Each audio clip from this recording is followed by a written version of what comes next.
د عشر تعلق د ځمکې د پیداوار سره وي، د ځمکې د حاصلاتو سره وي. په ځمکه باندې چې کوم حاصلات وشي د هغه لسمه حصه به ورکوي په هغه وخت کې چې دغه ځمکه د سیند په اوبو، د باران په اوبو او یا د کاریزونو په اوبو باندې خړوبېږي. او که چیرته د برق په ذریعه باندې یا د جنریټر په ذریعه باندې یا د شمسیو په ذریعه باندې دا ځمکه خړوبېږي، نو په دغه صورت کې به بیا د ځمکې چې کوم حاصلات وشي د هغه شلمه حصه به ورکوي. په دې مسئله باندې ځان پوهول پکار دي.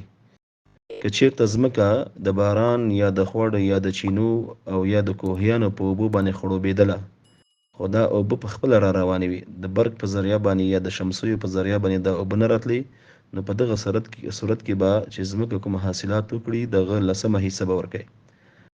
او که دغه ځمکه خړوبېدله یعنې اوبه کېدله د برق په ذریعه یا د جنریټر په ذریعه یا د شمسیانو ماشینونو په ذریعه باندې اوبه کېدله او شمسی دې ورته اخیستې وي، ماشین دې ورته لګولې وي، د دې په ذریعه باندې اوبه کېدلې، نو په دغه صورت کې بیا د دغه ځمکې نه چې کوم حاصلات وشي د هغه شلمه حصه دا لازمیږي.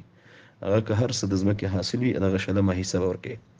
نو د عشر تعلق د ځمکې سره ده او د زکات تعلق دا د ځمکې سره نه ده.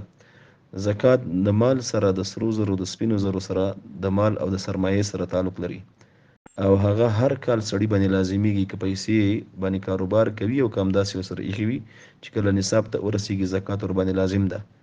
او عشر چې کله د ځمکه وکرله او د ځمکې حاصلات وشو، نو په دې کې لسمه حصه او شلمه حصه ده.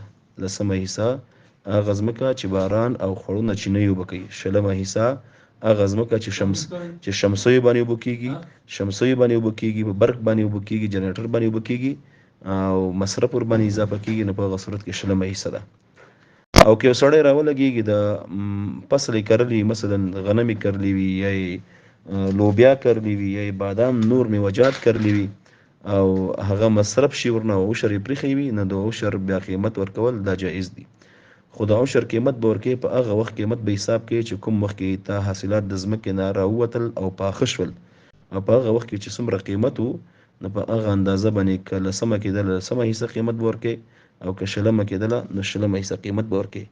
نو د کوم حاصلات چې شوي دغه په مقابل کې قیمت ورکول دا جایز دي، بالکل صحیح دي. بدائع الصنائع جلد 2 صفحه 63. ملګرو په دې هیله چې ټول به روغ او جوړ اوسئ. تاسو هم کولی شئ چې خپلې دیني پوښتنې د ویډیو په کمنټ کې راولېږئ تر څو مفتي صاحب درته ځواب کړي. ملګرو زموږ دا پوسټونه تر نور ملګرو د ثواب په نیت شیر کوئ تر څو هر یو مسلمان د دې هر یو مسلې خبر او پوه شي. السلام علیکم.